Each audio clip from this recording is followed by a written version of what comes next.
What's going on, everyone, and welcome to Movie Emporium's 1K subscriber live stream. As always, if you like what you see on my channel, hit the subscribe button, join Movie Emporium, hit that notification bell at the top somewhere up there. There's like a bell icon or something like that that says, you hit it, you find out what's coming next. Always, if you like this video or like any of these videos, of course, hit that like button, point up, if you don't like it, I'm sorry, don't dislike, all that good stuff.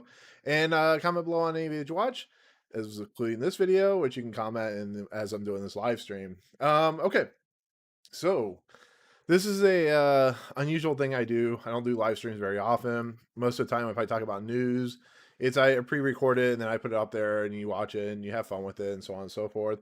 I apologize. I might cough. It's just unfortunately the way I do like that. So yeah, it's anyways, and so these live streams are kind of thing that happens every once in a while. I did one of my 2-year basically viewership or anniversary of doing YouTube, and the one thing I didn't expect that happened so quickly. I mean, I won't lie, I kind of pushed it a little bit, but the one thing I didn't expect to happen was to hit 1,000 subscribers. Also, if I'm too loud or too low, let me know and I'll fix the problem. But the one thing I didn't expect to have happen was hit 1,000 subscribers by Thanksgiving. And I actually did it the day before Thanksgiving. And that is super awesome. I was super excited by that. I had a really great day because of that. And 1,000 subscribers, as small as the channel still is a big deal. It's a milestone for any YouTuber, and I've been reading up on about a lot of these things about what are milestones for YouTubers. And the first video is always the milestone. It's the first official thing that you've ever put on there. But then you get into the 1 year anniversary, then you get into the 2 year anniversary, and then you keep going and going and going to the point where at some point you're going to hit, as long as you keep doing it and you keep putting out content and you find content that people like, you will put 1,000 subscribers. You will hit that mark, which is a major milestone. Once again, excuse me for my cough. Actually, let me drink some water. It's fading out of existence. It's a rush cup. I was very sad to hear Neil Peart died this year. It's all that good stuff. Anyways, so 1,000 subscribers is a huge milestone. And I contemplated whether I wanted to do a live stream for this because, you know, a lot of people do live streams, a lot of people do chats, a lot of people do talks. Bam, Brett challenges at 1,000 subscribers. Congratulations to him. And he did a question and answer video, and it was really cool. And if you anybody who's watching this, and I'll repeat it several times as more people come on. But if you want to ask me questions, more than welcome to ask me questions. But the one thing that is really interesting about the 1,000 subscriber moment is it not only does it give you monetary compensation, it allows you to monetize your videos, but there's a statistic that I was reading that is really crazy to think about, where 1,000 subscribers hitting that milestone is not a big goal reached. About 90 some percent or more do never hit that goal. So to hit that goal, as I did, to put as much work as I have been putting into this channel to gain more audience, try to upgrade my content, to try to do a better quality video. Like the stream I'm doing here, when I do my trailer reacts, if I do a trailer reacts, I need to get a green screen because I almost want to do, more in front of a green screen like this, maybe have a better background.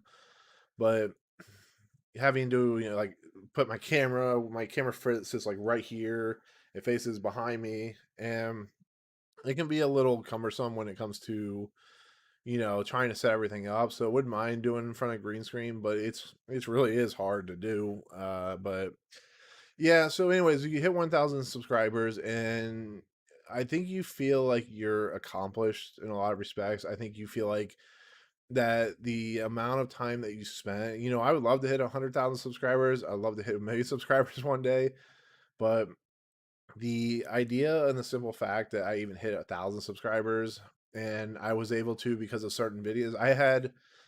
for the first time this year, and I think I talked about it on my 2 year anniversary stream, I was able to have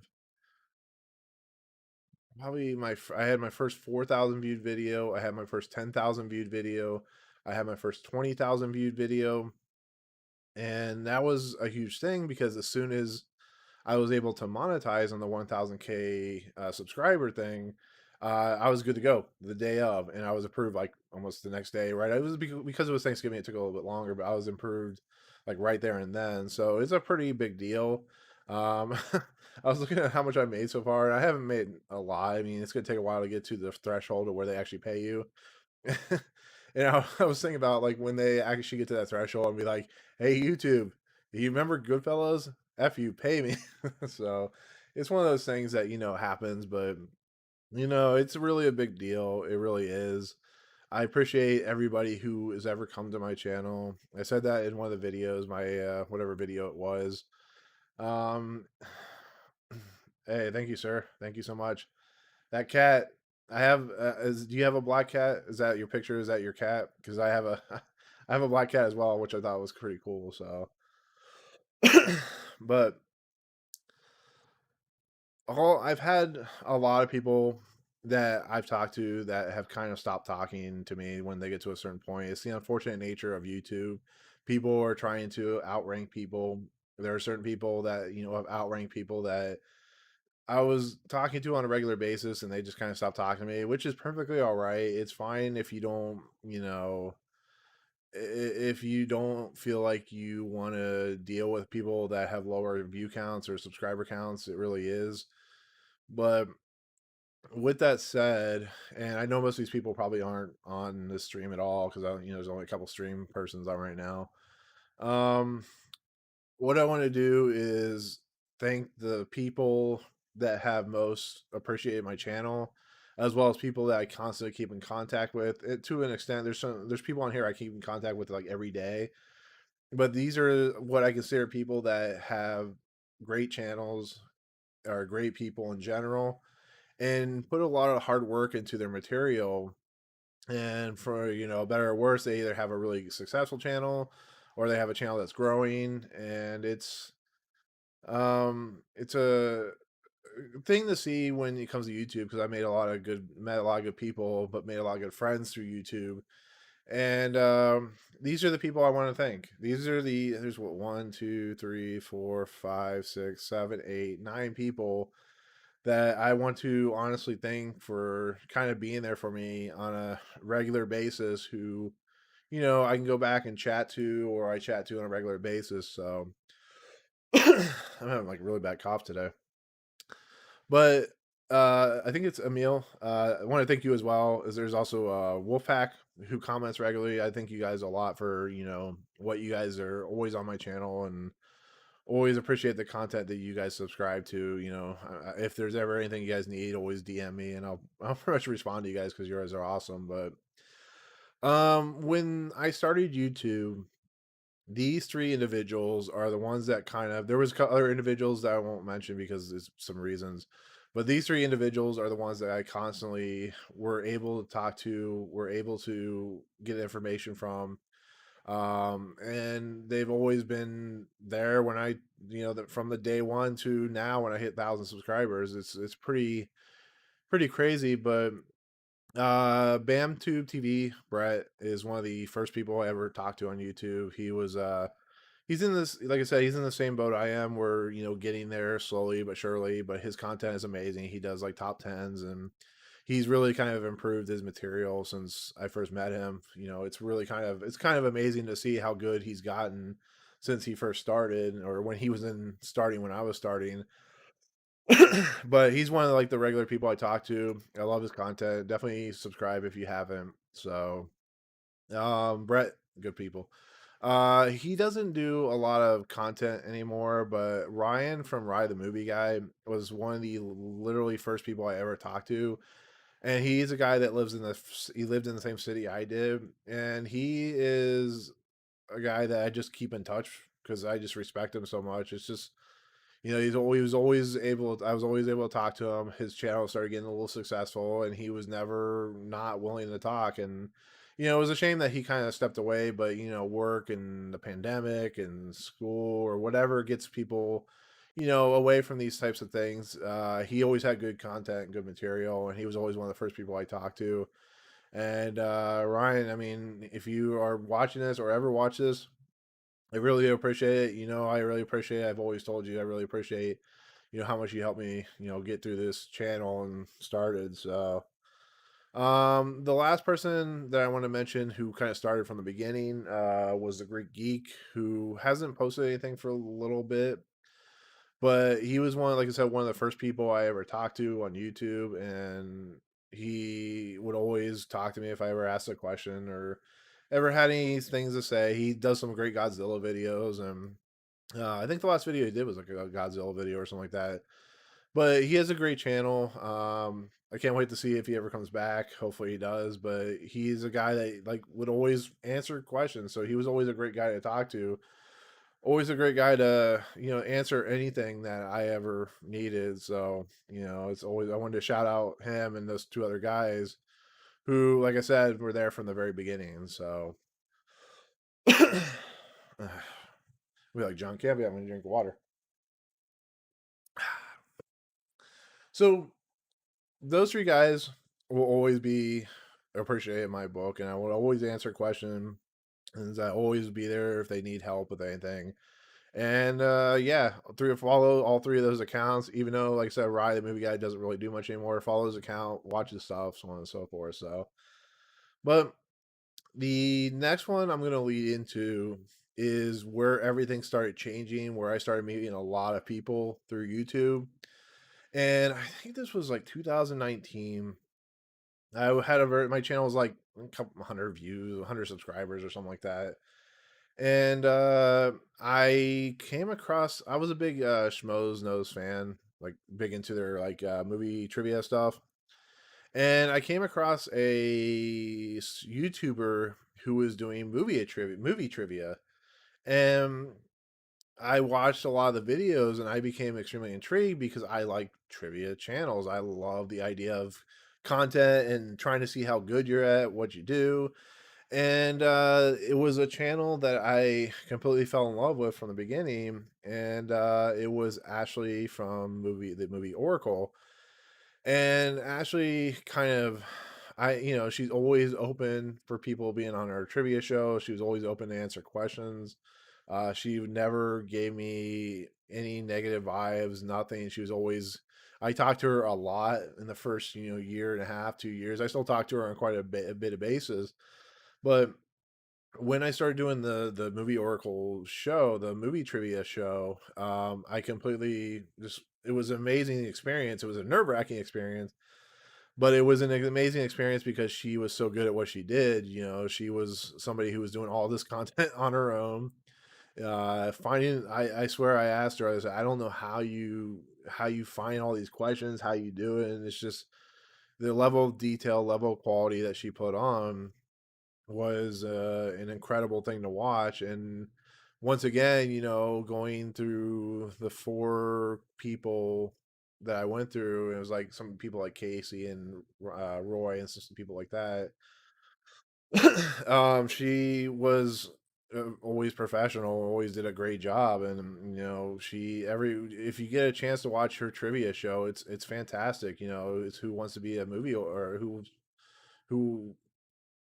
it's Who Wants to Be who's a Movie Oracle. I apologize. I'm actually gonna look it up because I don't want to be like that. Give me a second.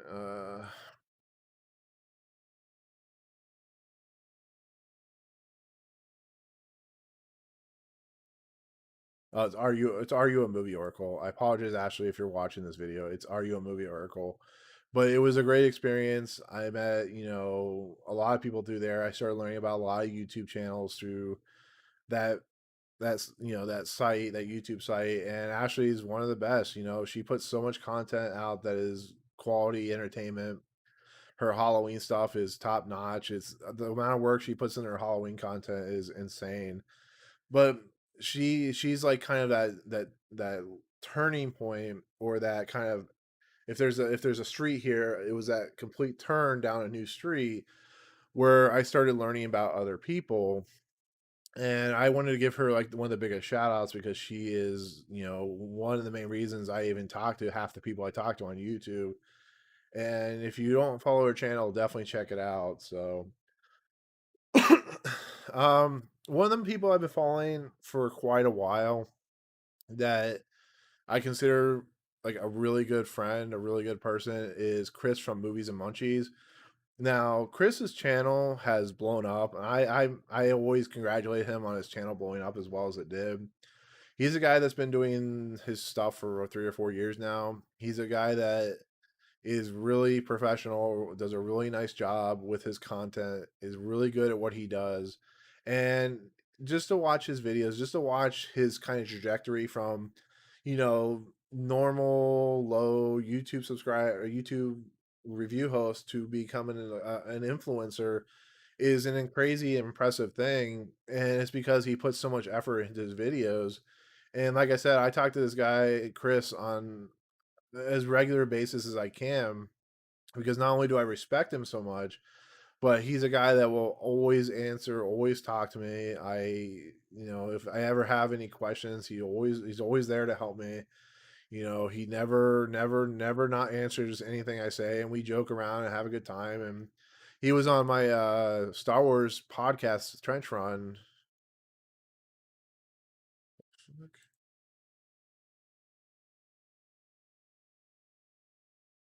Okay, so apparently I went blank there for a second. Anyways, Chris is a channel that I've been following for a long time. It really has been. He puts out great content. He's the guy to go to if you're not somebody from another country following somebody from that same country that can find good foreign films. Like I've been amazed like what he can find and where he can find it. But if you ever want to find a good foreign film, watch his channel and he has lists and lists and lists of stuff he reviews, and it's a great channel. And he's one of the best on YouTube. He's one of the guys I respect the most. Like I said, he's up there with like Ashley and Ryan and Triv and Larry and the Film Guru and stuff like that. But he's one of my favorite YouTube channels. So, and like you say, he's a really great guy to talk to. I don't know why my stream did that, but figures. The next person I will talk to is somebody I met through Ashley's channel. I watched Larry from LC Screen Talks movie trivia show episodes. This is a guy that holds no bones about speaking his mind. I can't remember who the YouTuber, the woman YouTuber that everybody loves or hates or whatever her name is. I don't know, but he put out a video of it, and it was kind of an amazing video to watch. But Larry from LC Screen Talk is a great YouTuber. He's always doing Blu-ray code giveaways for the community, and he's a funny dude. And it's always fun to watch his channels because you never know what you're gonna get with his content. And it's always amusing and it's always great. And he's another person I talk to quite a bit. And he's just when you watch like his background, he has like all these pictures which are great, and he has this whole DVD collection which is great. And I'm not a big um big collector of movies and stuff like that. I'm a big digital hound right now.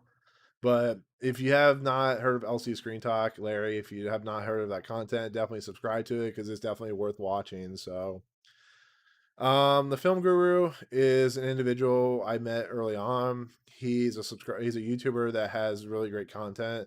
Does a really nice job. He's really well versed in movie knowledge. He gives a lot of great ideas, a lot of great opinions on his reviews. He has a smaller channel, but I watch most of his reviews because he's just really good at what he does, and he seems to enjoy what he does. Sometimes where we get kind of a little too into trying to get viewers and subscribers, and sometimes it's like a detriment to our YouTube channel. And he always like even his views and videos and stuff like that.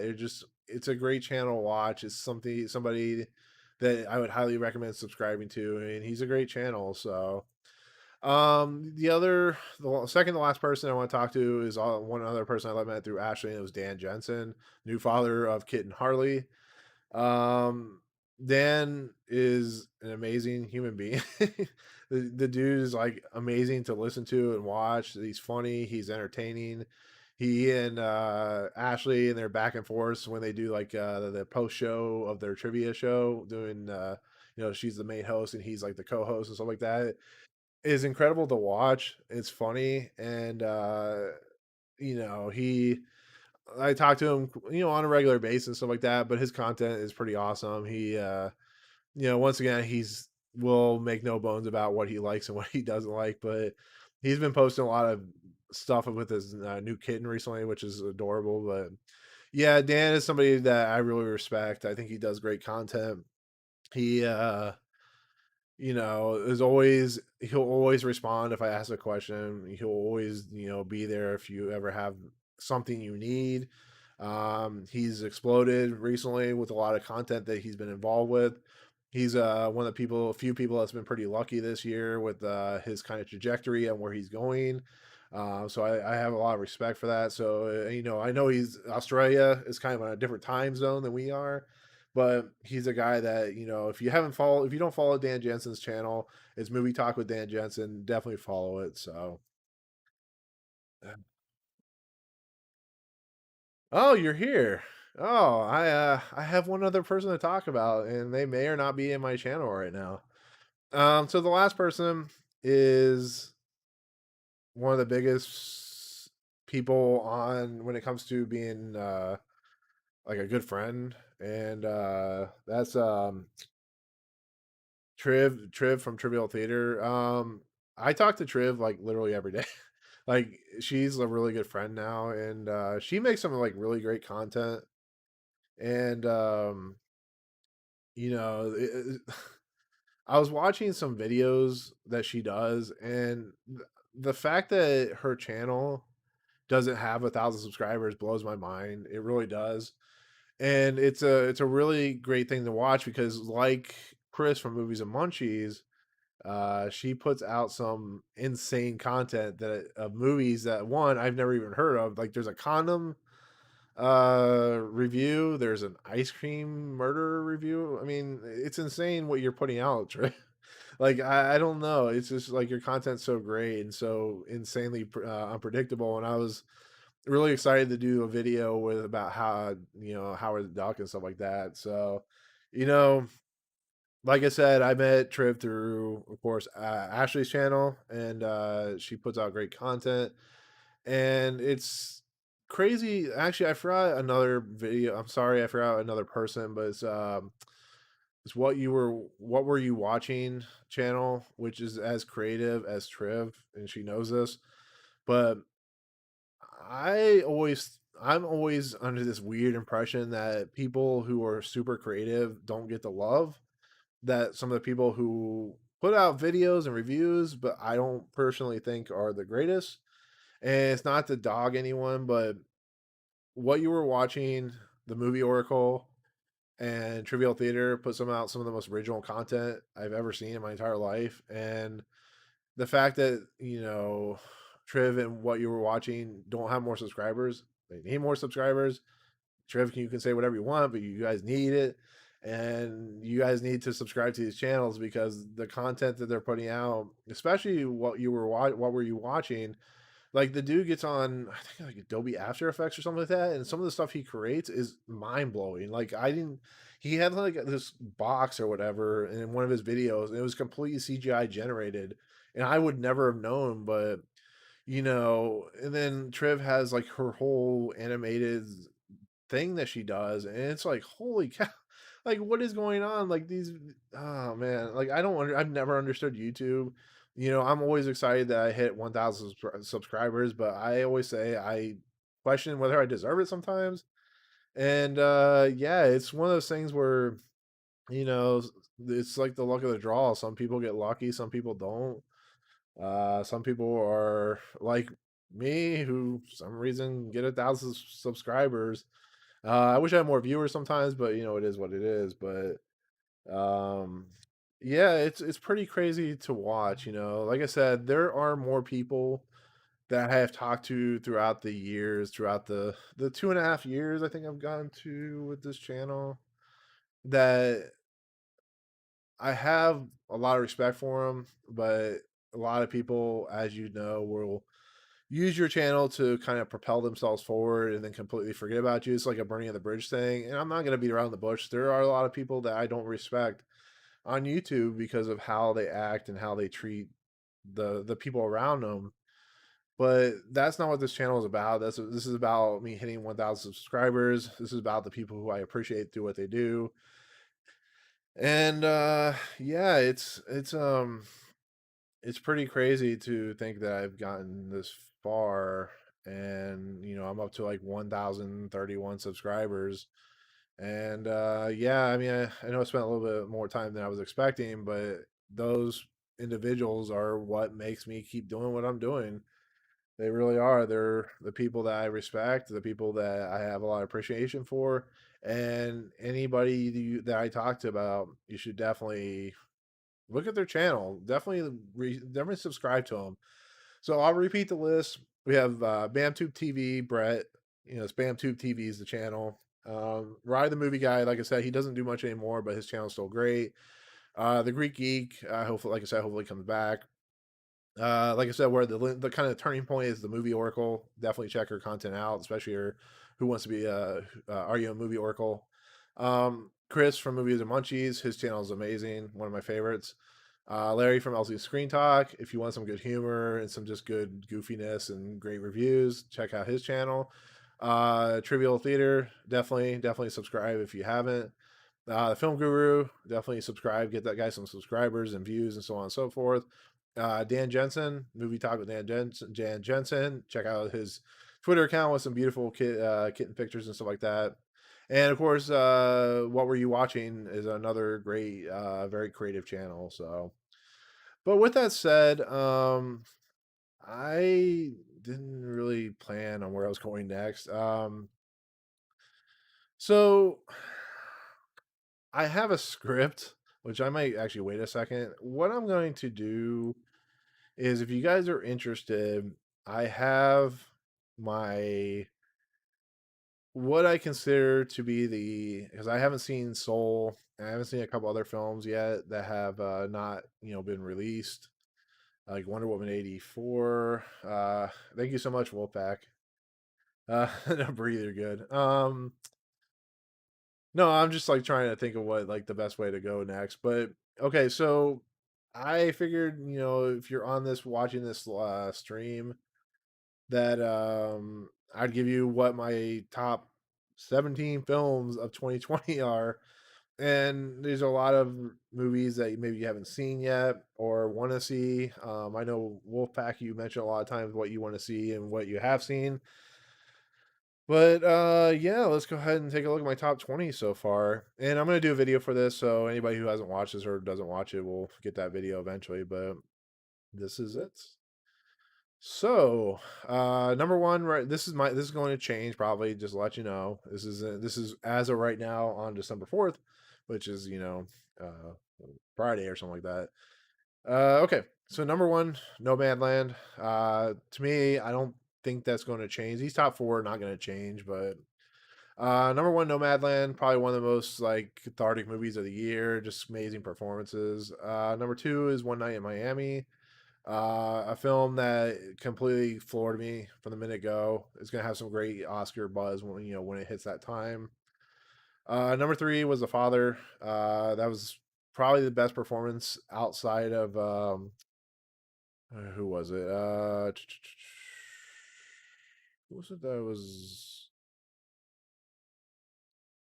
Yeah, The Father. Oh yeah, the Ma Rainey's Black Bottom with Chadwick Boseman. That's gonna be a really interesting kind of when they start doing the Oscar buzz and content. So number four was 9 Days, which was a movie that completely once again floored me. It's a movie that just kind of Winston Duke is amazing in that movie. He's not going to get any love for the Oscars, but it's an incredible movie.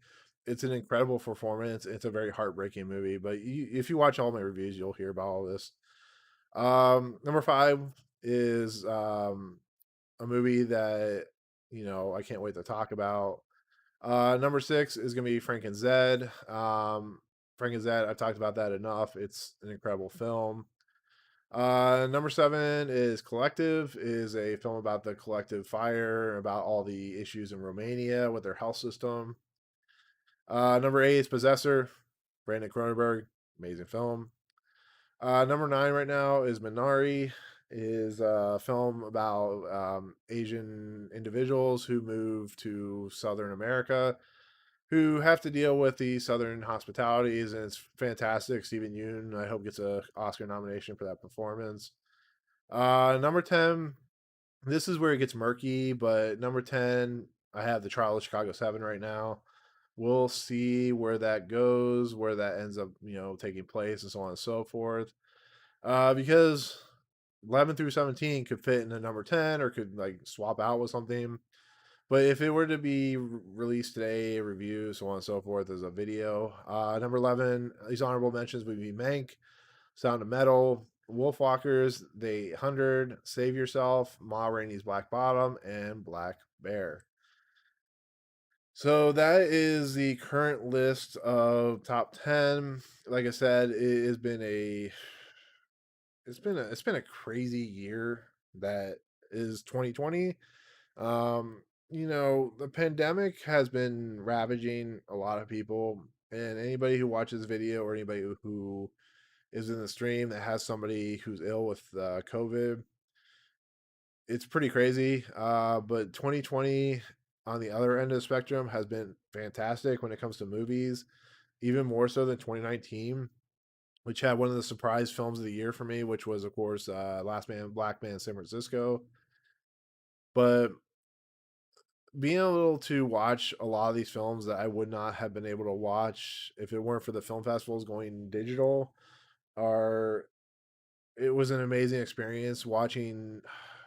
I think I did like 70 videos through like a 4-week period, and most of these films I watched in that period. I really did. Everything from the AFI Film Festival to the Middleburg Film Festival to the Nightstream Film Festival.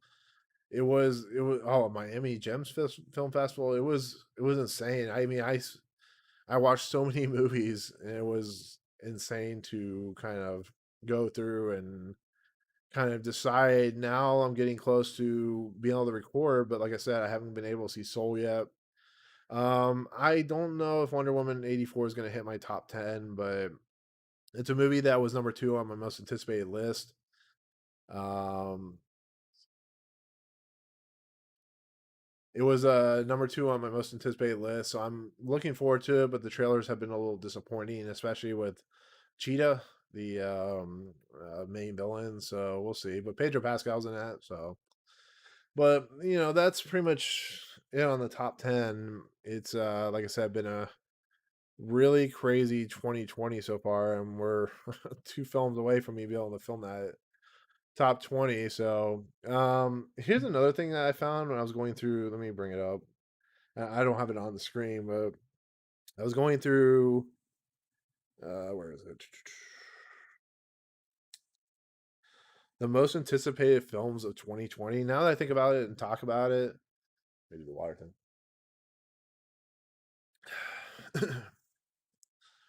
The most anticipated films of 2020. This is what I have. This is how crazy 2020 ended up becoming. So reading from my phone, see, from my phone that you can't see. Number 1 was Tenet, which I was disappointed in because of sound problems that Christopher Nolan had put in there. Number 2 was Wonder Woman 84.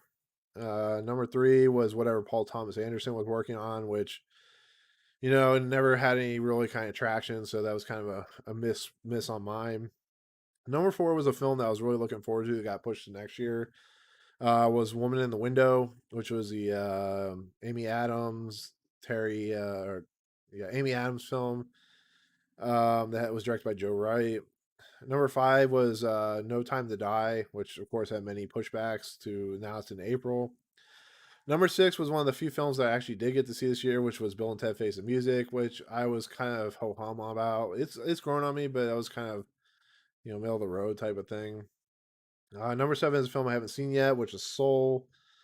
Number 8 is a film that got pushed and now going to be part of HBO Max, which is Dune, the Denis Villeneuve film. Number 9 is Ghostbusters Afterlife, which got pushed to March, which, March is pretty soon, 3 months away. Number 10 is a movie I'm pretty sure I'm going to see this year at some point, is News of the World, the Tom Hanks film. We'll see how that plays out, whether that's good or not. I heard some people, some rumblings and some reviews that said it was pretty decent. The honorable mentions that I end up having, of course, Trial of the Chicago 7, which of course is in my top 10. King of Staten Island, which was a fine film, but it was once again a disappointing Apatow film. And a film that got pushed to Christmas, West Side Story, the Steven Spielberg film, and that's just because of Steven Spielberg. So yeah, that was that list of movies. Half, like 90% of those movies didn't even make it to 2020, and now are 2021. It's pretty crazy. So, but that's fun. A lot of those films will be my 2021 anticipated list. Like most likely, Woman in the Window will still be in there. No Time to Die, Dune, Ghostbusters Afterlife. But we'll see. I don't, like I said, Paul Thomas Anderson. I want to be in there, but I don't know. I don't know what's happening with that film. Like I said, a lot of the films that are in my top 10 are films that I didn't even know about at the beginning of 2020. So it's crazy how that works. So, but once again, like I said, if you guys have any questions, don't be hesitating to ask. So, um,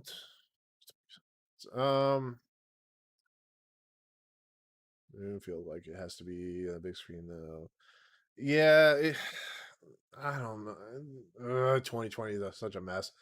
It makes sense why they're doing it, because people like that live in California and certain states can't do it, can't go, to the theater, so it makes a lot of sense. But I'm going to do my best to see all these Warner Brothers theater films in the theater. I'm probably going to see Wonder Woman 84 in the theaters because I wanted to see that in the theater. Like the Dolby Atmos screenings are some of the best viewing experiences in the world, but you know, with the way the world is and the fact of, money and stuff like that, it's just be one of those things you have to play by ear. So, but Dune is a film that I'm really just I don't know what to think about it, because I want to say yes, I'm excited now for it, but it's a like I said, when it comes to Denis Villeneuve films, it's a little worrisome that the film's going to be not as well received by me, because I was not a big fan of Blade Runner 2049, 2045, or whatever. And I did like Arrival. I was not a big fan of Prisoners. So we'll see what happens. I did like the trailer, but it was one of those things. We'll see what happens. So, thank you, C Orange 77. Thank you for the congratulations. It's like I said, pretty crazy to think about that I hit 1,000 subscribers. So, but okay, so I'm gonna see how long this takes. I'm gonna end up streaming this new Phoenix game from Ubisoft at some point here, probably in the next 25 minutes. But I was talking to a certain individual about doing a screenplay read of my screenplay that I did about 13 years ago. I was looking at the second. It's the second draft from through March 7th, 2017 or 2007, and it's really bad. It really is. So I'm gonna see how long I can handle, because I was reading through this and I think I got like 10 pages into it. I'm like, this is really bad. Because not only is it really bad, but it's 195 pages. And a certain individual made a good point. I don't think a lot of people want to hear me read 195 pages, because that'll take me 3 hours to read it. But so at one point in my life, I was really big into writing. A certain job I had, I worked overnight and I wrote a lot. This script was one of the real first ones I ever completed, and it's it's real bad. There's a monkey in this. There's a lot of weird character names, and it's real bad. It's real, but you know what? For 1,000 subscribers, for anybody who's watching, it's worth putting it out there. So give me a second. I need to clear my throat. I'll be right back.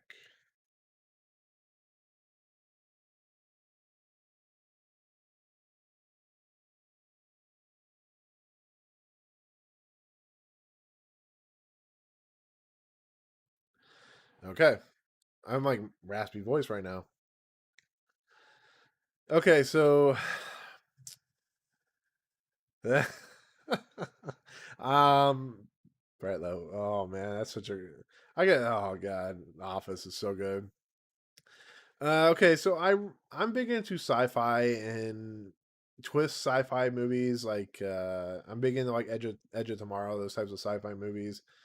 And I wanted to write a sci-fi script that had to do with somebody's blood being important, which now that we know about the Mandalorian is a big thing. And I was writing about this guy who is a little bit of me, and he gets kind of into this big conspiracy with the government and an underground resistance. Because every screenplay that's sci-fi has to have an underground resistance, and so this screenplay was inspired by Existence.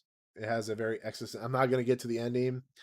Well, would just say the ending has a very existential, existence, the David Cronenberg film style ending, where it may or may not be a video game. I can't say. Maybe one day I'll actually like do a read through with some audio visual cues and stuff like that. But anyways, let's get on to it. It's this one. It's this one. So this thing is called Fate's Twist. Now, Fate's Twist may or not be the video game that they're building, the system that they're building. Kind of like I said with Exosense.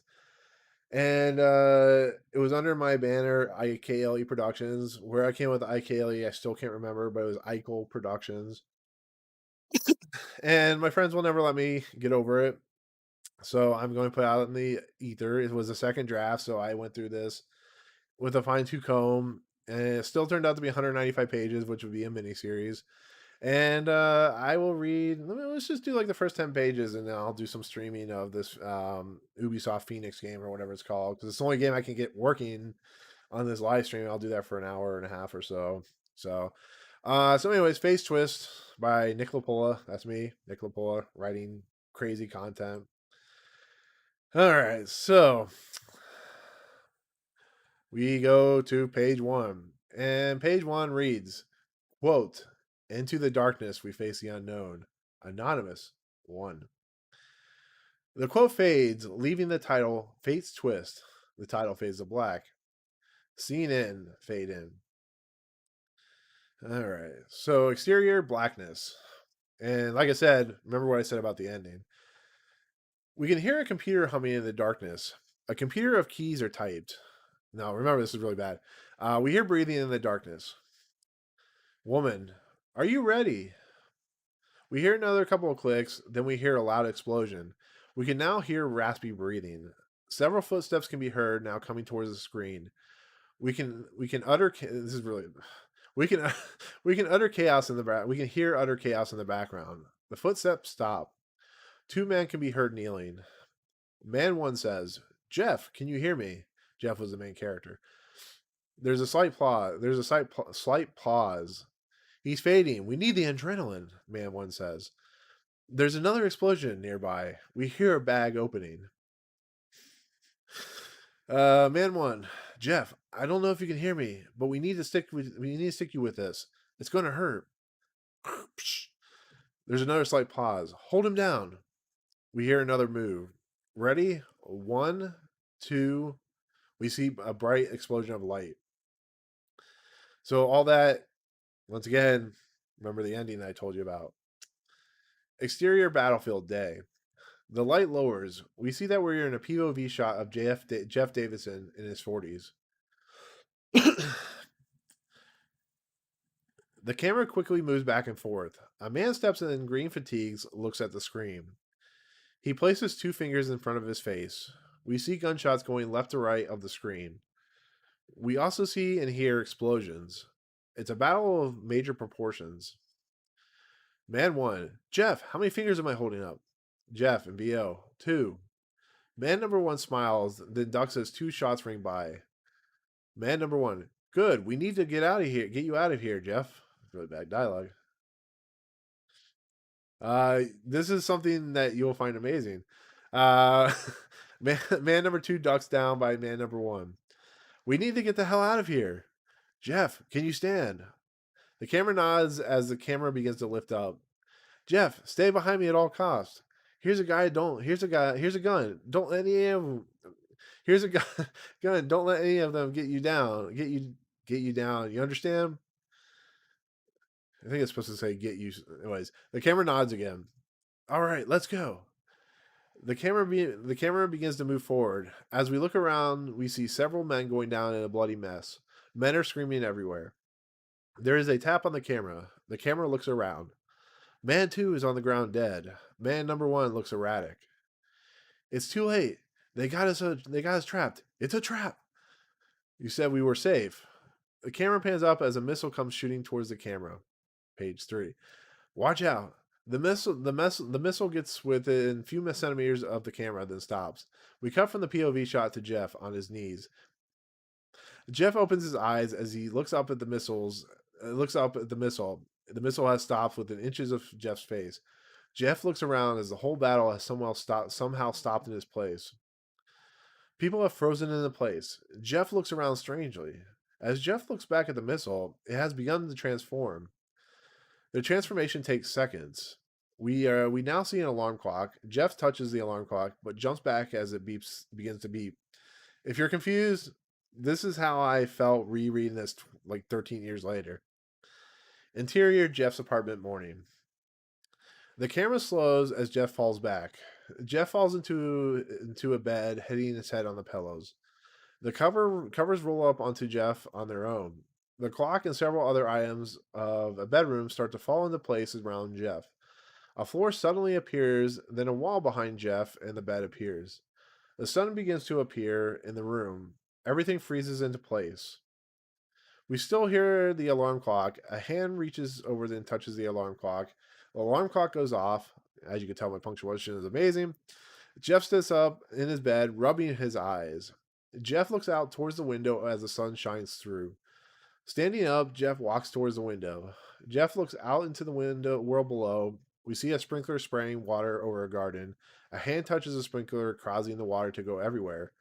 As we pan back, we see kids messing with the sprinkler. The kids are running back and forth trying to avoid the water. Most of the water hits the kids. We pan over to see a dog on a leash, whining as she tries to go after the water. The owner pulls on the leash, causing the dog to follow but still whines. We pan up from the ground through a tree with birds chirping. The camera pans past a window where a woman is trying to sweep her living room. As we keep panning up, we see two lovers having sex on the table. We, we continue to pan up to the fourth story as we see Jeff Davidson sitting at his table eating breakfast. All right. We pan into the apartment, stopping in front of Jeff. Jeff is looking down, reading a newspaper. The day's headline reads, "The president meets with the president of Russia discussing a new effective plan to stop world terror." Okay, so that's a headline. Jeff continues to read as he eats his eggs. We pan down the page as we see the current president and the Russian president shaking hands.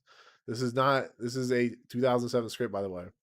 We see under the main story a story of two children who were killed by a rare unknown disease. Jeff pays no attention to the story of the two dead children. Instead, he continues to read about the president. Now Jeff is washing his dishes. Jeff looks out the window and notices a bird on his windowsill. The bird continues to chirp and hop around. Jeff smiles as the bird flies away. It's funny, Jeff and VO, it's a funny thing, birds. They don't have any care in the world. They eat, they fly, they mate, and then feed their children. It's actually kind of a nice life. And that's only VO for some reason. Jeff looks down the window sill and continues to clean the dishes. Jeff is trying his shoes. Jeff stands up after trying his shoes and walks over to the counter, grabbing his wallet and keys. Jeff walks out the door and locks the door behind him. Okay. Interior hallway day. Jeff steps out of the hallway, locks the door. Jeff looks up and sees a letter taped to his door. Jeff takes the letter and walks down the stairs. Okay. There's a lot of exposition here. I'm going to go way down this list. We're going to go. Okay. Let's go here.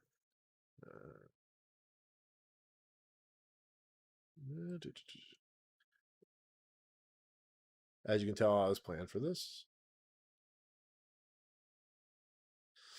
So we're 74 pages in, and not a lot has happened. Okay. So I introduced a character named Craven. Why this woman is named Craven, I'll never know. But I like to come up with weird names. Um, Jeff looks puzzled at the kid. Jeff in turn smiles back. I don't know. Maybe we'll see. The boy smiles, then runs back to his mother. Jeff looks over at the mother, who thanks him silently. Jeff nods back. That's Mrs. Jones' boy, Devin, Craven says. Jeff turns around at looking at who is smiling. That was a little unexpected. Well, ever since you arrived here, people have begun to hope. According to me, I was apparently into the Matrix Reloaded. Jeff looks at the crowd. Several people are staring back at him. Hope? Hope of what? Hope of being able to do something good in this world. See, Jeff, there is so much sickness and evil and corruption in the world. We cut to several random people during Craven's speech. That it has become polluting. These people want to change that, each one volunteering under their own free will to accomplish one's goal. Which is what? Peace and prosperity. That's why you're so important, Jeff. That's why the unknown must be destroyed, and why we believe, with your help, that is more true now than ever. Jeff looks sad. Well, I never knew. How could you, Jeff? You've been deceived all your life, led to believe one thing when the truth is right there being blinded in front of your face. Jeff looks away from the kid and his mother. Jeff looks down at Craven. But enough of my preaching. I'm sure you're hungry. After breakfast, Forrest wants to take you on a tour of the facility. So I'm not gonna read anymore because I'm starting to get bored myself. Let me just read the ending because I like this ending. I liked where this is going. Or I liked where I ended it. Uh, okay,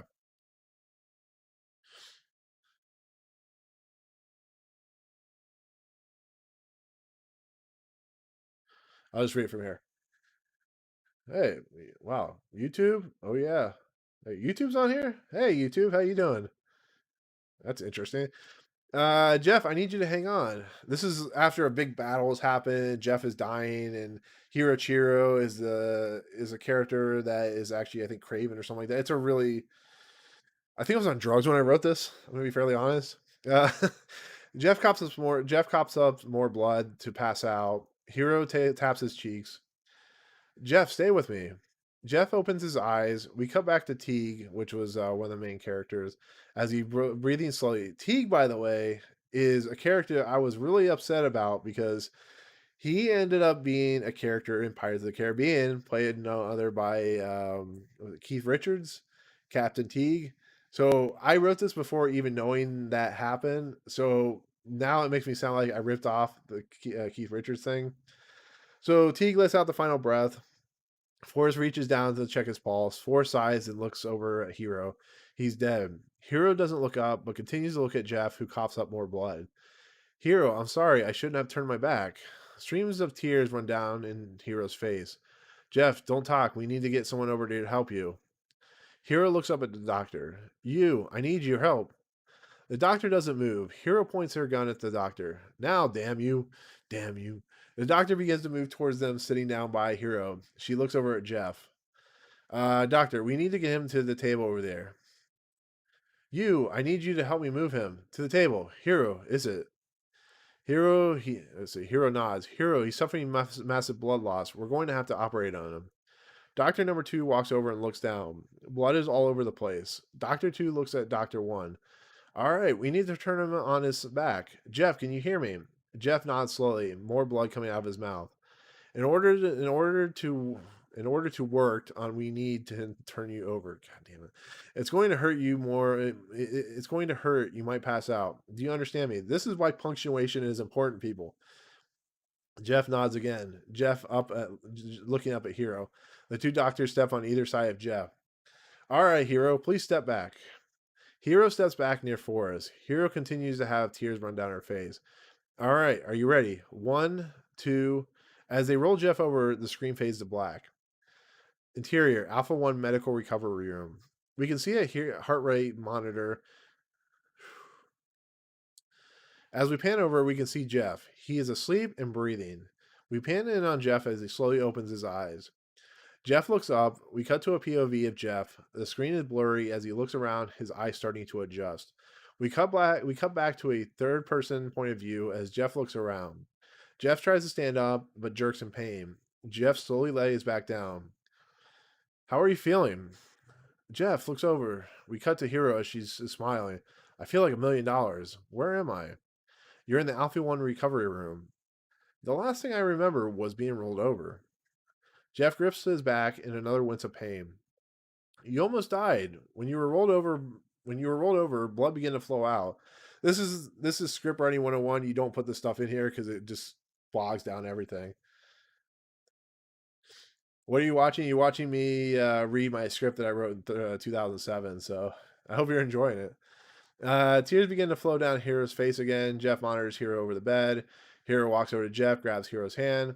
You saved me. That's all that matters. What about Teague? He didn't make it. We had no choice. You did all you could. How's Forrest? He's still coming into grips with the fact we played him like we did, but we've compensated him enough that he'll be happy for the rest of his life. Jeff smiles. Hero smiles back. How's the investigation going? The president was arrested 3 days ago under conspiracy against the United States. Apparently, Teague was in the leagues with the president to release a biotoxin. We stopped right then in time. In fact, we're being awarded the Medal of Bravery in a value of our work. Jeff smiles again. How are you doing? Oh, I'm fine. It's been a rough, wild run, but I'm fine. Are you though? Yeah, sure. Hero wipes his face and laughs softly. Guys, I'm almost done. I promise. I need to get to talk with Forrest, get some sleep. Hero begins to move, but Jeff doesn't let her go. Hero looks down. Jeff smiles slightly. When I'm Harold, I promise I'm going to take you out for dinner. When I'm healed. Hero smiles, then reaches down and kisses Jeff. They embrace for a couple seconds. Jeff removes his hand as Hero steps back. She smiles at Jeff, then she walks out of the room. Jeff looks at her and she walks down the hallway. Yes, I agree. Gerard Butler could be in this film because he would make it make sense, I think. Jeff looks up at the wall and smiles. Jeff looks out of the window as the sun shines through. Jeff sighs slightly as his tears roll down his face. This is inspiration for I remember for Total Recall. Just to let you know. The door reopens. Jeff looks over at Hero. He is staring at her. Thank you. Jeff smiles back. Hero smiles. Jeff smiles. Hero smiles back. Hero's face freezes. This is where I was going to Existence. Existence, if you remember the ending, spoiler if you don't want to know, I'm sorry, is basically these two individuals go on the run because of like a video game situation, and it ends up that they are the ones that when the end of the movie ends, they're actually in the middle of a video game that the whole movie is taking place in.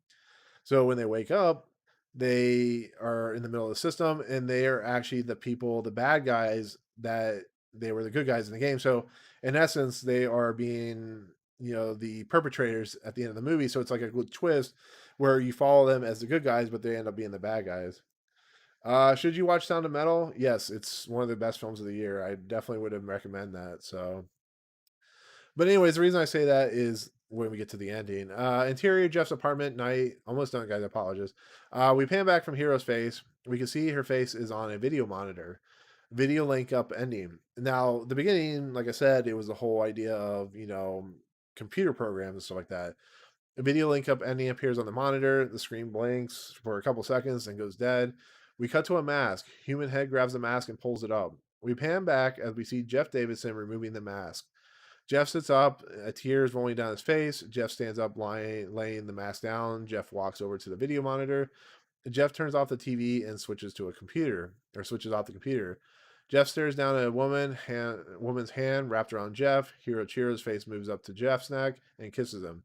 Jeff kisses her hand. So can we market it? Oh yeah, it's like nothing. It's like this is before like VR and stuff like that. Oh yeah, it's like nothing. It's like nothing that's been created before. Have you thought a name for it? Jeff turns around and looks at Hero smiling. Bates twist, which is why the script is calling it why it is. Interesting name. I'm sure Forrest will hate it, but hey, who the hell cares what he thinks, right? Hero smiles softly. Hero smiles, turns into a frown as she can see Jeff has tears down his face. What is it? Nothing, just happy at all. Just happy as all. Hero and Jeff kiss deeply. We pan away from Jeff and Hero as they kiss. and they lived happily ever after. Okay, I lied. Whoever lives happily ever after? That's fate, right? We can dream, can't we? The camera pans away from the two towards the window. The sun is peeking over the horizon. As we pan out towards the window, a bird flies towards the horizon into the sunset and fade to black. So that was 195 pages. Thank you so much for listening and watching. Okay, so that is part of the script I wrote. It's really bad. The reason I skipped the way I did because there's a monkey in this script. There's a lot of dialogue in this script, and there's a lot of espionage in this script, and it just doesn't make a lot of sense. As you know, me even skipping through, it's like you're going like, "What the hell is he talking about?" Even Art Vandelay is like, "What the fuck is he doing? Why is he talking like that?" Excuse my language. Why is he talking like that? Why is he reading a script? It's because I think it's fun. It's a script I wrote. I have many other scripts I wrote, but they're really bad as well. I kind of got out of the script writing thing because I did a script writing class for a company for Francis Ford Coppola's Zoetrope Studios. I don't even know if it's still around, but it was like a program you could do online, and it got me into like wanting to write scripts. And like I said, I spent many nights writing this script, and it took me several months, almost a year, to write it. And it's not very good, but I'm proud of it. At least I did something in my life. Like that comes back to the 1,000 subscriber thing. You know, it's a really powerful, important thing to remember that even when it comes to like 1,000 subscribers, if you are proud of the content you're putting out, that's all that matters. But to get to this point, to get to the kind of level that I'm at now, to the level I want to be at, is if I can get to 1,000 subscribers and that seems reachable and it hasn't been reached, then hey, you know what? I'm eventually going to get to where I want to go. Just might take a while, might take a lot longer than some people, but yeah, you know, like I said, with people like what were you watching and Trivial Theater and all those other people, it's been fun. I mean, it's been a good time doing this, and I really appreciate what you guys have come to mean to me as a YouTube creator. As bad as my content I feel sometimes is, but that's just me. So that's pretty much all I have on this portion of the 1K subscriber stream. Like I said, I think I'm going to 602. Maybe I want to try out this Phoenix game. This is from Ubisoft. I think I have it set up right, but like I said, if you watch it, let me know. But I think I want to go ahead and try it out, play it. You know, I have this Xbox controller, so I see see what happens. So give me a couple seconds, and we'll go ahead and start streaming. But like I said, I'll keep an eye on the stream. Let me know if you have any questions about in general about this whole doing YouTube and stuff like that. But anyways, thank you so much, guys. So let's I'm gonna switch over. That's right. There we go. And it's gonna take me a couple seconds. Immortals Phoenix Rising. That's what it's called.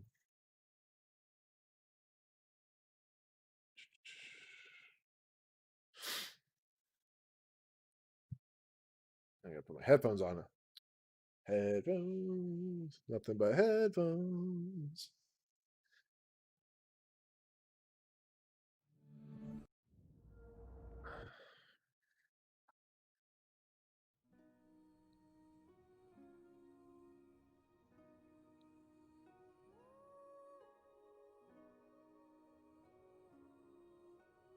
Okay. If anybody is watching, let me know if you can hear. Actually, I think I gotta turn up the.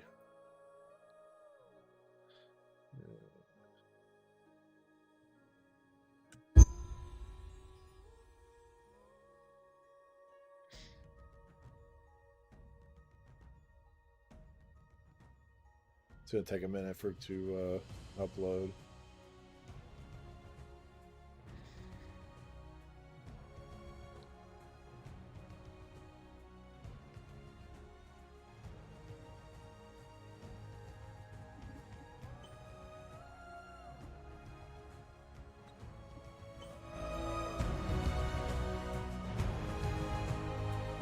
If anybody's watching, let me know if you can hear the sound of the game.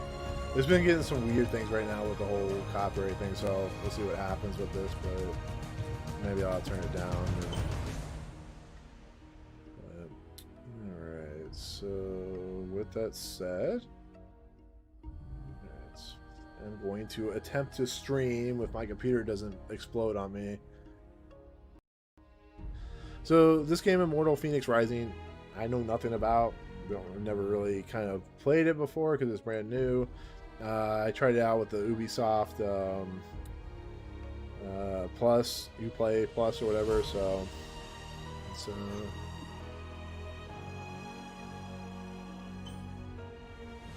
that.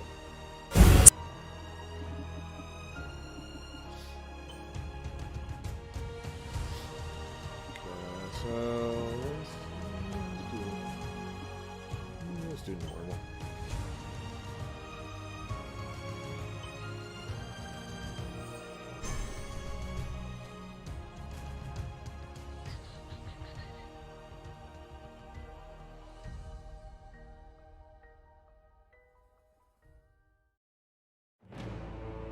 Beautiful Hera, Mother Divine, wisest Athena, mighty Poseidon, the Earthshaker, Zeus Artemis, with her deadly aim, set piercing and I thought this game was good. I was gonna play Doom Eternal, but it was being stupid. Like, I lost all my sound when I turned on that game. I wanted to play Watch Dogs Legion, but that game decides it doesn't want to use controller on PC. So. Someone help! Somebody! Yeah. None of this is your fault. And there's always a possibility this might get flagged, so if it does, I apologize. But made in the bone workshop of fools, jagged reflections from a broken mirror. Behold your god!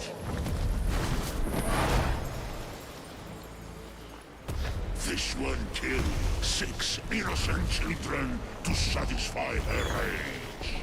They squabble, burn with jealousy, cheat, fight and murder. They're cruel, vindictive and selfish. And like the heel of Achilles, these weaknesses will be their undoing. I have no such flaws. By the way, this controller, the Xbox Series X controller, is awesome. I don't like the fact that the thing switched, so I can't use the aerial cable to connect the computer. That's the only problem, but at least with Blu-ray, the Bluetooth's pretty good, so. I do want a PS5 because I hear that controller's amazing, but good luck with that, right? I missed you, Prometheus, my favorite castle. You chained me to this rock and fed my liver to an eagle. Out of love.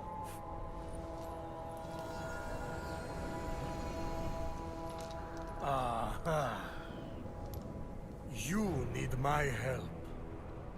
Typhon is free. You once fought beside his allies, the Titans. Convince him to stand down.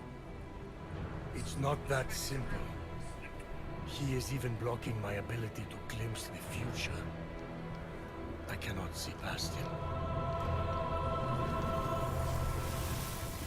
Go on. Blast me. I can't. He took my lightning. He took everything. Even the other gods are missing. Look to the mortals. That's done. Those evil, imbecilic, tasteless parasites were all turned to stone. One of those evil parasites is about to save your royal ass. My ass is safely lodged in the Aegean stables, and mortals will never be anything but a mistake. Care to make a wager? If I'm right, God, this opening my is so sin of long. stealing fire and ensuring Say your skip it, survival becomes a blessing.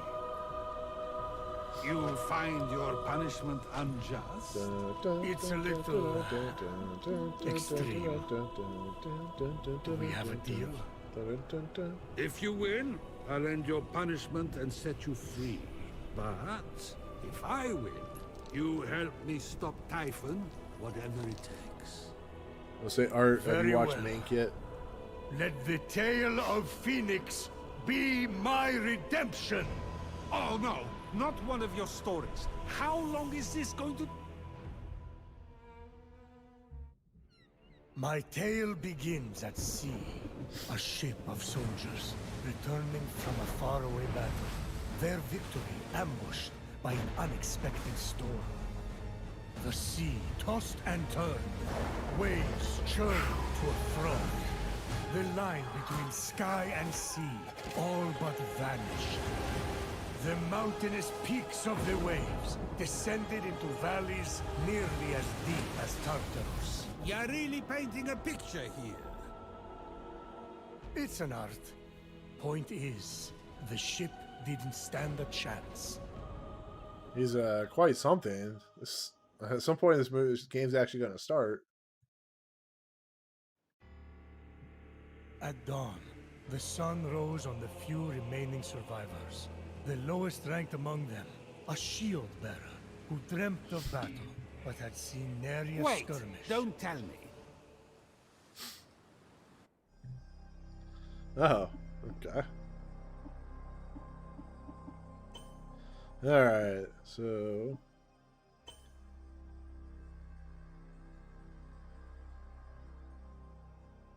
Body like this.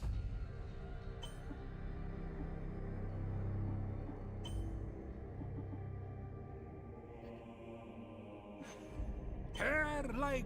This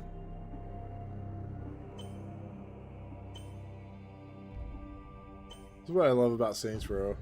They like give you like weird, crazy things you can be. burning. Just the burning of cold lips. Has a beard.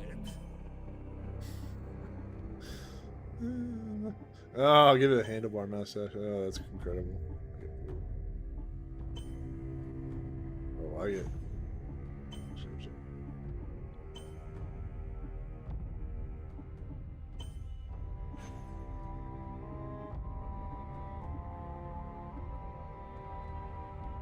The storm!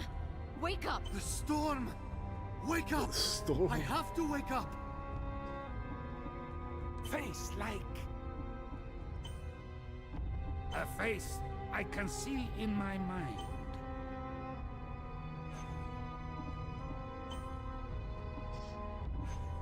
Alright, I think that'll work. There, I see her clear as day. The lowest ranked among them, a shield bearer who dreamt of battle, but had seen nary a skirmish, a teller of tales, not a doer of deeds. Phoenix. What a name! Phoenix! Sounds like the sound a dumb Phoenix. bird makes when it lights itself on fire. Phoenix. Which would be ridiculous. Phoenix. Although, I should write that down.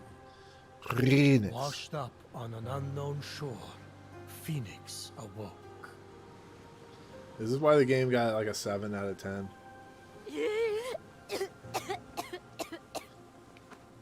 I'm dying.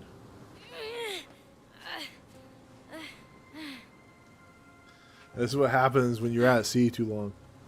You grow a handlebar mustache. Look, a ghost! Captain! Can anyone hear me?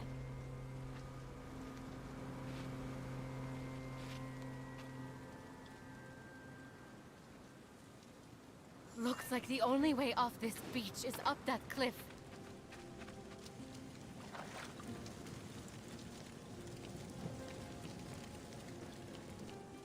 Ha!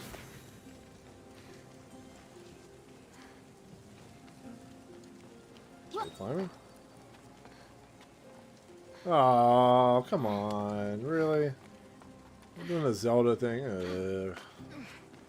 I knew I played the wrong game.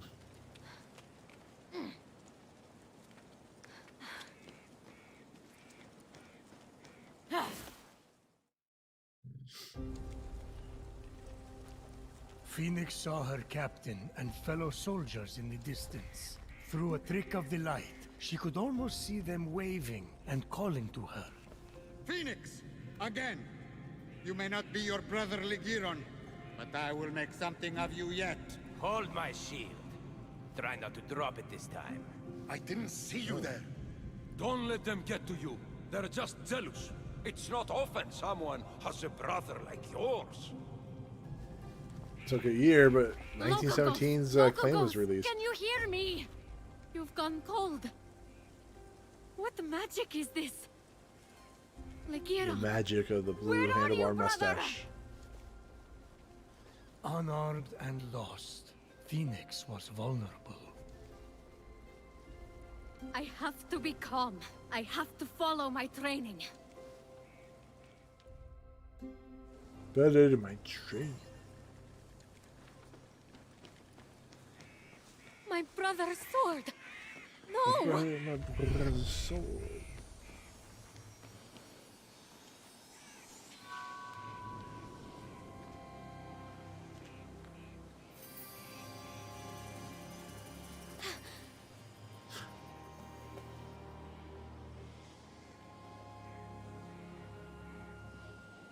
Lagiron! Brother!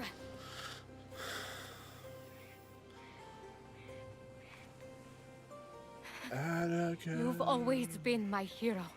My North Star. I will bring you back. I swear it.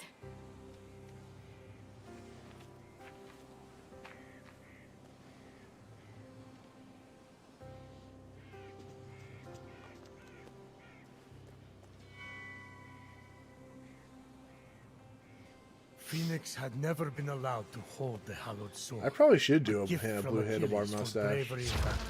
It balanced perfectly in her palm. I think it would work as for if me. forged for it. If I can't do a ZZ Top, why not blue handlebar mustache? Is something wrong with your voice? I never got a sword. Just saying. Phoenix looked up. She was not alone. By the gods! Stay back! She readied her sword for her first real fight. Combat. Phoenix felt her training come into focus. Ooh, this camera sucks.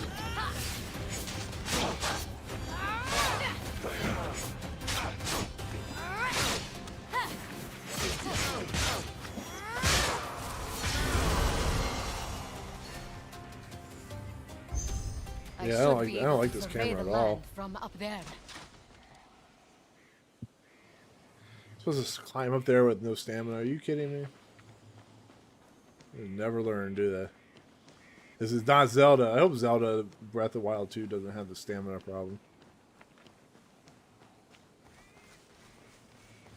Over here, yeah. Yeah, nothing. So you're gonna make me climb.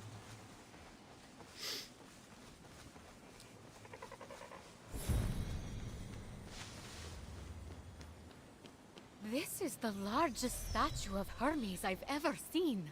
I wonder who built it. Besieged by challenge, totally alone, this young hero was determined to save her fellow soldiers and brother. Boring! Can we skip this part? No, this is I important. do think it's for funny the that they're sense of doing the whole atmosphere. Christmas It's a Wonderful Life thing. It's pretty funny.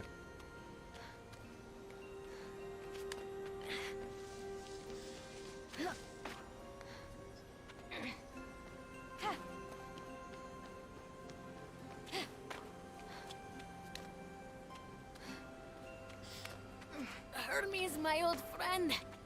It's an honor to finally meet you in person. Just don't tell anyone I'm speaking to you.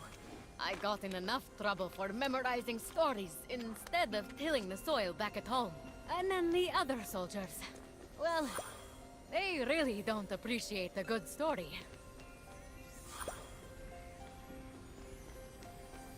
I come alive as the Shadow of the Colossus. What is this? It smells like honey. And the first day of spring. I don't want to And know why my she said it first smelled like kiss. honey. All rolled into one.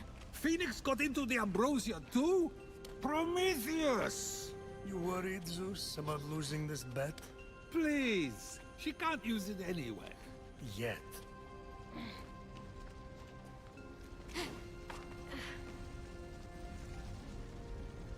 Fire! Dun, dun, dun, dun. Fire! Dun, dun, dun, dun, dun.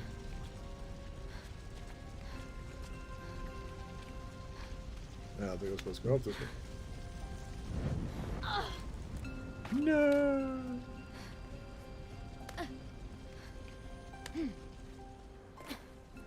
Okay, we're no! I died. Oh shit. That's not good. Did I tell people I'm not good at games? Story has ended. That's not good.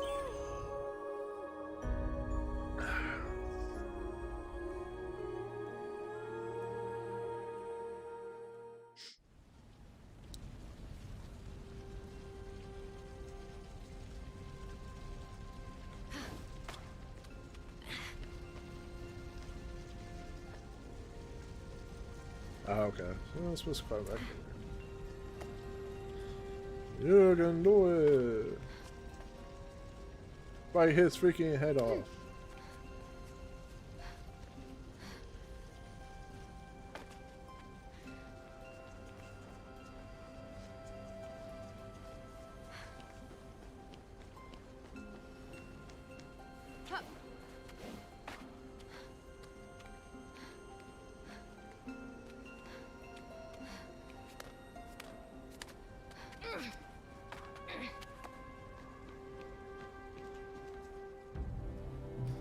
Phoenix's destiny was becoming clear. So far, all you have shown me is a mortal soldier who has fought one real battle, and Typhon grows stronger by the hour. Don't toy with me, Prometheus. I swear to you that soldier shall be our salvation. For if she fails and Typhon defeats us, Zeus, king of gods, the world will fall to chaos.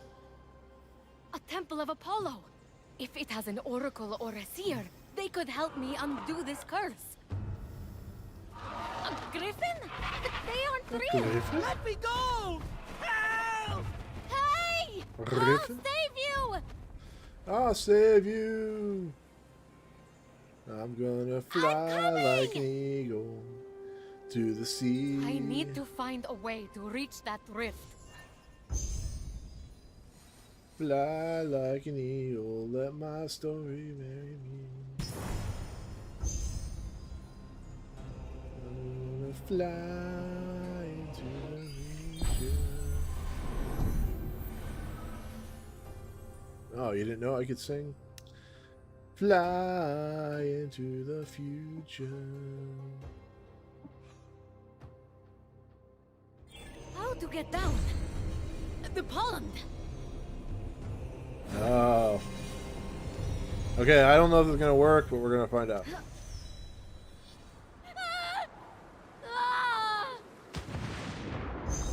Now, I'm pretty sure you would not survive that. I'm also pretty sure they just stole that from Phoenix Assassin's felt Creed. Ligiron's blade with every step. That's a little Its disappointing. weight a reminder of the heavy responsibility. You gave him your blade? Oh, Achilles. I meant to ask, That's kinda why exactly would you expect do to gardening. receive a That's sword pretty cool. from Achilles? Oh, as an offering. Just a routine offering from someone who gazed into your eyes and told you you were special. That's all. I left a rose That's so on his breastplate. Got something in my eye. Keep going. That's so sad. Hey, thank you so much, Peanut Productions. That's appreciative. It really is. As you can see right now, I'm doing my Who's done this to 1,000 you? subscriber Prometheus, stop with the mortal stream pity of this party and random get to the game action that I part. decided to pick Fine. blindly, Now, but may have that's wanted to more play it like because it was an Ubisoft game.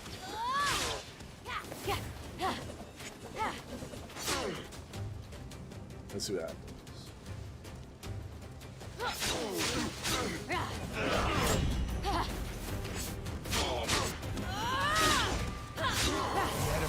Damn, he like flew like 3 miles. Metal of the You see him in the gods background there? drew No, itself he to disappeared. Phoenix, That's as such if a wanting shame. to be forged into something greater.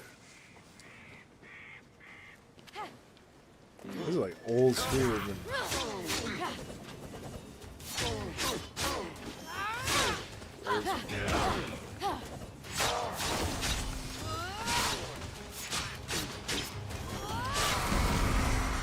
Yeah, you dead.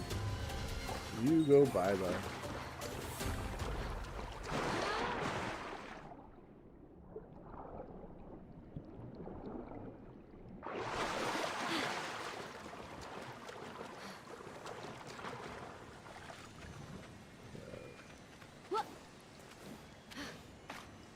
See what this is.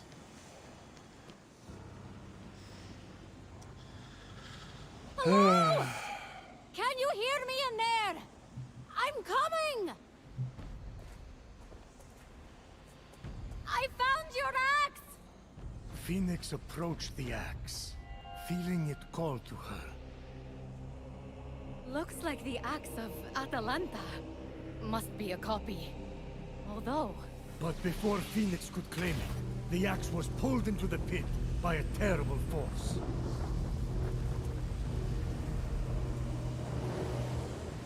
Who knocks upon my door? No one? You think that old trick will work on me? Come into my parlor, said the Cyclops to the sailor. Throw the myriad voice to his voice. Well, that's the end of Phoenix. Perfectly passable storytelling. I won't lie, there were moments of drag, but you really The got me with Valentine that executive ending. producer Zeus, creative Now, director let's Zeus. settle up. Time for you to help me against Typhon. It's not over yet. Not by a long shot. Pyromaniac, Eagle Feeder. Fake news. Oh my god, that's so funny. That is so funny.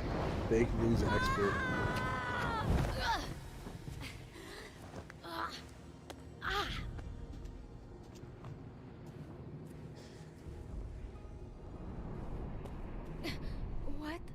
What is this place? Indeed. What was this strange place? It's Tartarus. Just exactly I where may not like had this game Phoenix too much right landed? now, but at least the Tartarus, humor, they're the trying. nasty abyss where I imprisoned Typhon. He must have opened rifts into the vaults of the underworld when he escaped. You know it, I know it. Say it. Phoenix was in town. Sure. I hate you. But aren't you intrigued? No. Keep going.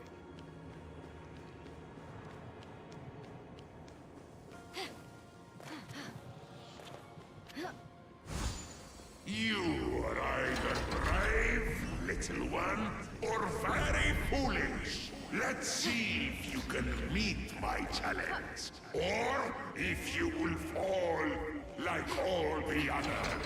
Who are you? Hello? Who are you? I am your god. I am a burning bush. I am all that is good and fanciful. I have no idea where I'm going with this. Just go with me, people. It does look good for... One thing I can't complain about Ubisoft games, they do look nice. It's just sometimes they're so repetitive.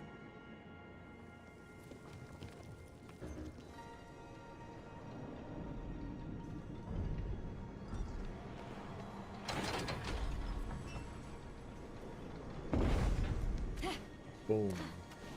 Boom. Boom.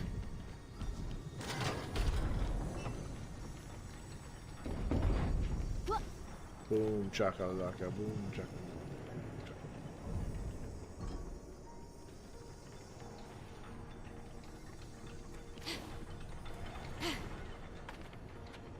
I almost died there, people. Sorry, let's save this.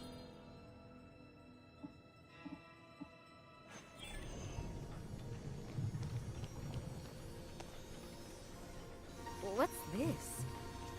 Wings. Phoenix ran her hands over them, noticing that several pieces were missing, as if someone had ripped them apart. They seem to be man-made. I wonder how they work.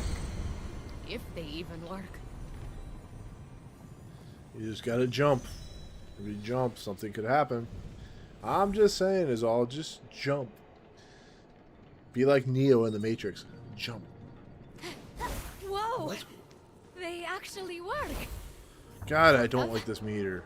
What is the purpose of this meter? Why? The axe of Atalanta. Does not let you jump so far, but it's like this meter is everything. It's so stupid. Fallen at the hands of Typhon. Didn't I change her into a lion? You turned a lot of people into a lot of things. I need to stop drinking.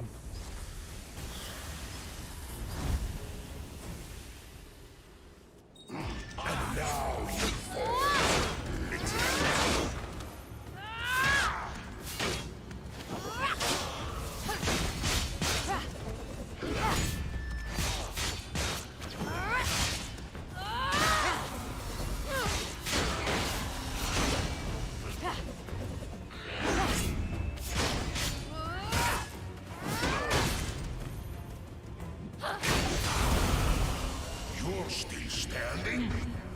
I sense something more in you. More. A bolt of my lightning! Scattered, hidden by Typhon. It's over! Phoenix is Helios Ash. No one can handle those bolts but me. Oh, shit. Damn it. Camera sucks in this game, by the way. Hello, Among We. How are you?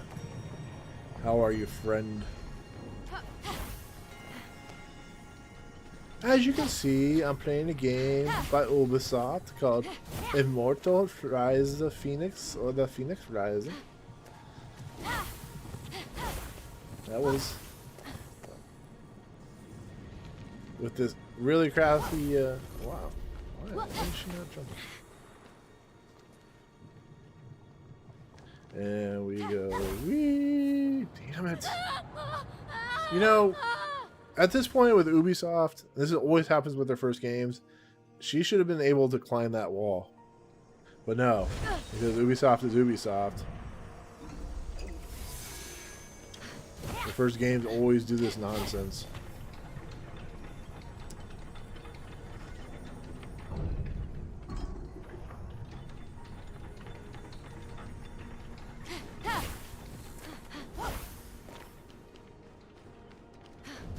That means the sequel to Immortal Phoenix Rising will have better combat and better wall sticking, and none of this down meter nonsense.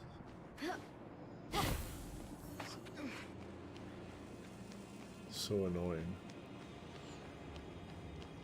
She's a fairy something. I don't know. She's a fairy princess of something.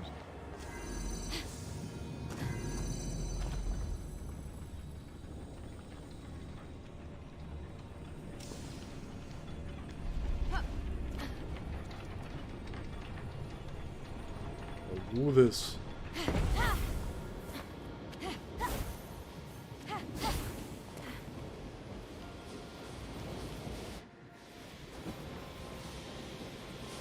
A replica of Zeus's lightning bolt? No way! Power surged through Phoenix. It was too much for her to bear. What's happening to me? Bye-bye, mortal. And then, just like that, it stopped. No! The winds grounded the lightning. They were designed to withstand storms. That shouldn't be possible. And yet, this is just the beginning.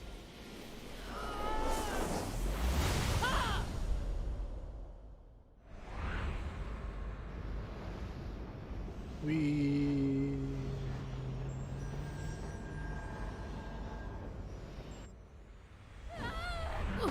Having plunged into the abyss of Tartarus and living to Got the tell the burpees. tale, Phoenix emerged victorious. For now? That stranger I was chasing. Where did he go?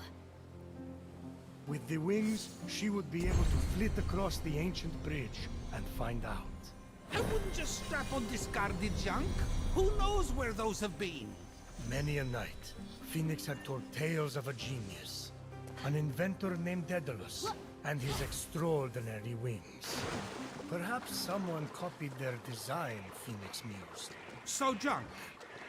Ooh. So you're telling me... I swear, the stamina meter is ridiculous. Everything, even swimming, there's a stamina to it. I hate these types of games.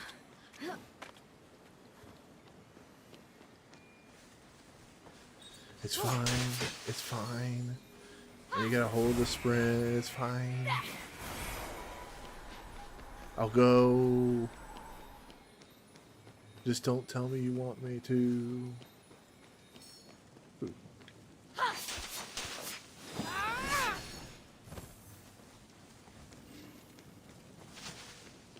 See,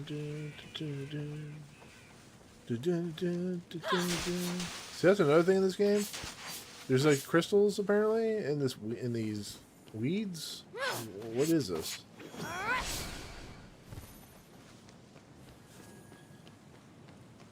How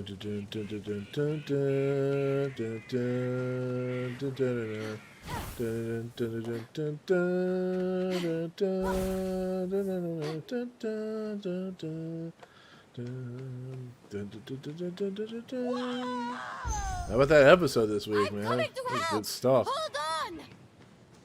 I'm coming for you, probably dead person. If only Lagiron was here. He's the famous hero, not me. What am I going to do? Put the fiends of Tartaros to sleep with storytelling? Oh, you tell me. You're the protagonist. I'm just leading you around.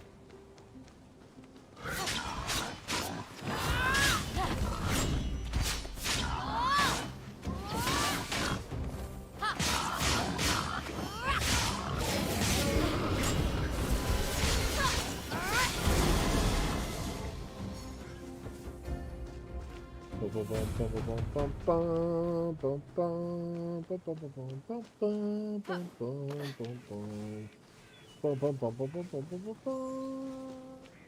there anything over here?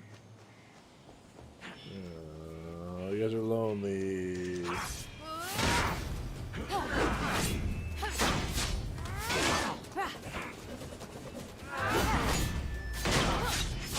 You guys are lonely. Let me come attack you.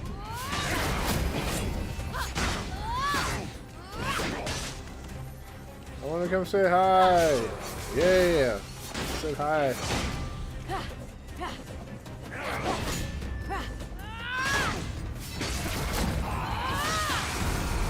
Bam. You go into oblivion.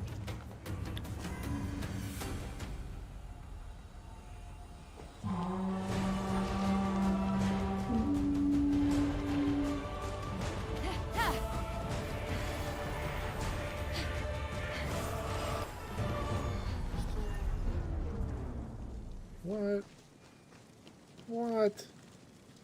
Let's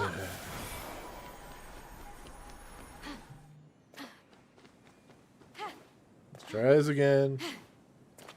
Does you want to be like that?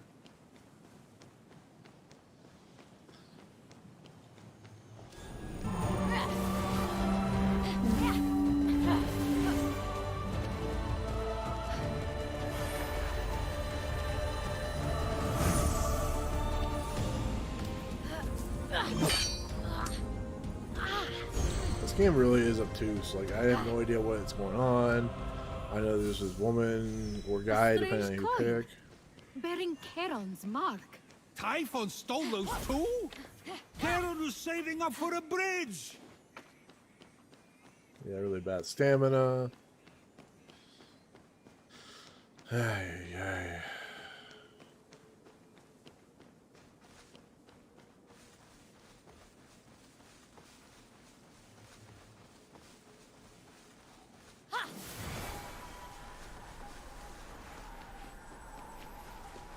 Right, a bunch of boars. You go out. You're a gardener at some point. This is weird stuff. Yeah,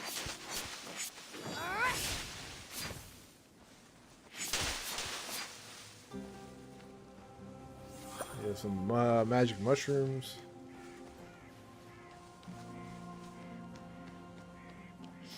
It's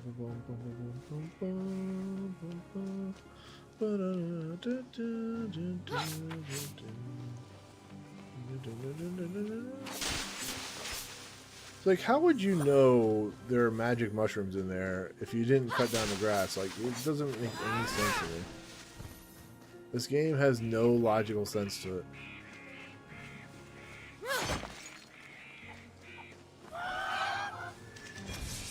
You're fighting a chicken.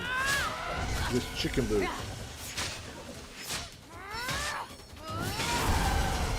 Like, you blasted that chicken too. Oh, come on, chicken. I just wanted to eat you. I know it's past Thanksgiving, but I need to eat you. It's ridiculous. Oh, my God. I think I'm going to do this for like 20 more minutes and then I'll end the live stream. This game is really bad. I'm not playing this game ever again. If I ever live stream, I'll find something that's worth playing. Like chickens! You're fighting chickens.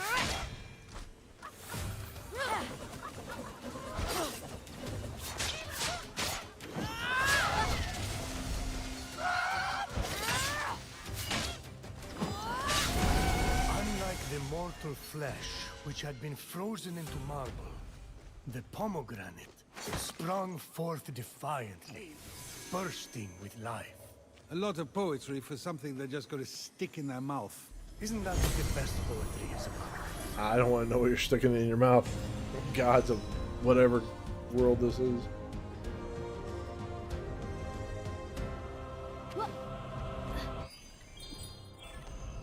Let's see, is there an actual map in this world?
Gorgon? They're real. I knew this game was... Hey, look, it's... What's that glimmering?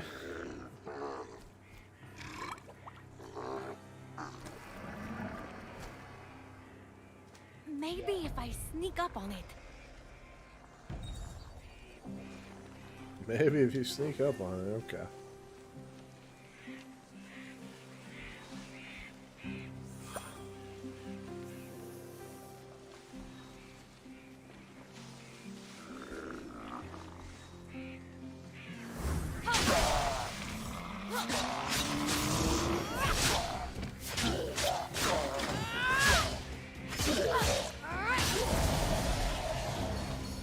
Either these characters get harder, or I'm just like doing really well. I don't know.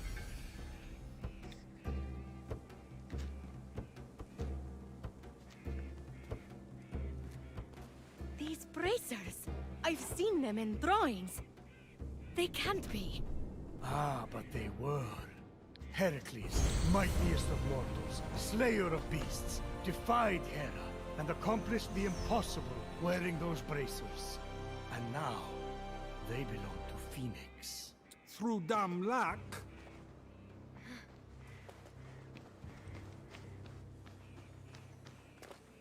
Stop! Over here! Fight someone who's armed instead!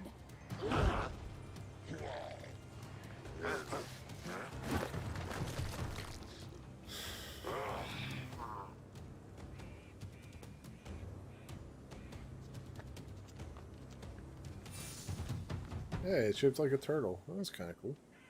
So, Phoenix, after boldly besting the Gorgon that ambushed Heracles, What are you doing there? That thing with your voice? Heracles? Yeah, that. That is how it's supposed to be pronounced. Seems like a lot of work, but it's your funeral. Except I can't die. Don't remind me. By the gods! I feel like I could lift a mountain. If only those bracers could move this one. Hades alive! You two, get a room!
I hate streaming sometimes.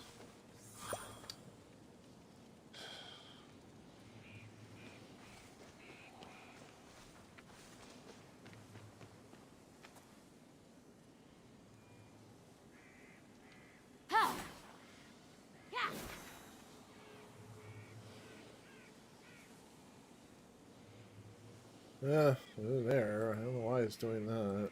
It was fine. Oh well. Yeah, we'll be done here in a minute anyways.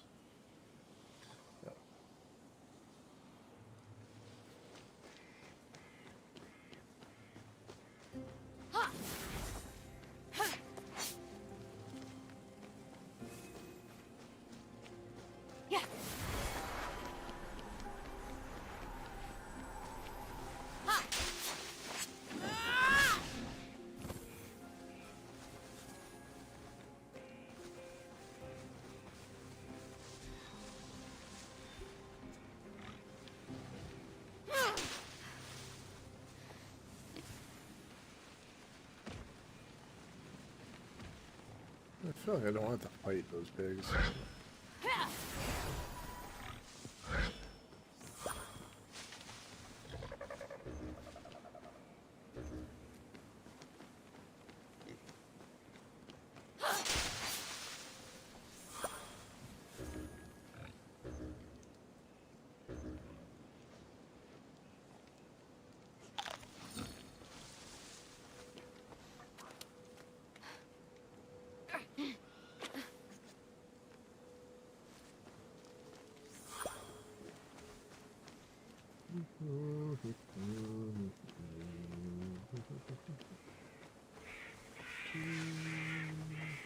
Bunch of birdies. Hi, buds. Boys. With my bud. You know my bud. Bring me my bud.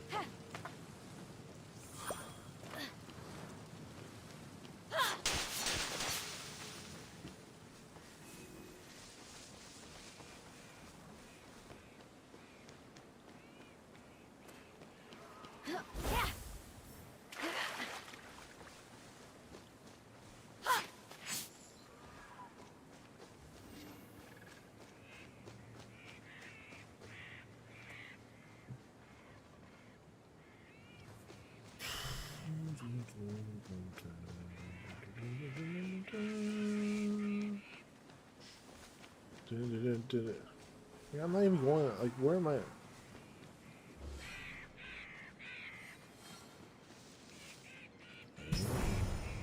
Okay. Okay, I see it. Out in the ocean.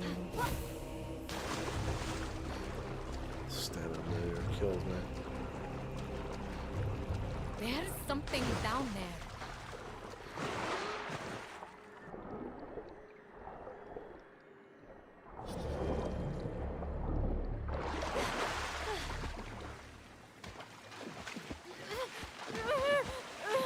Oh my god, are you really gonna fucking drown, aren't you? That's so terrible. That is so ridiculous.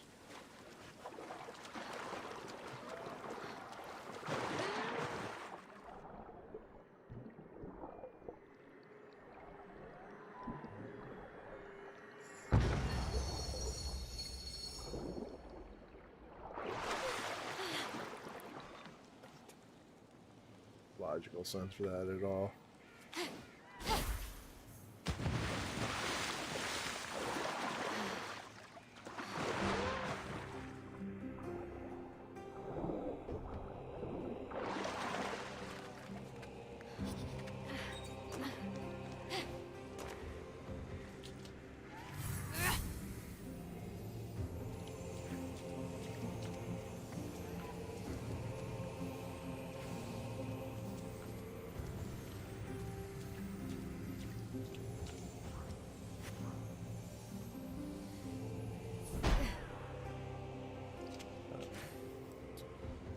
I got you, son.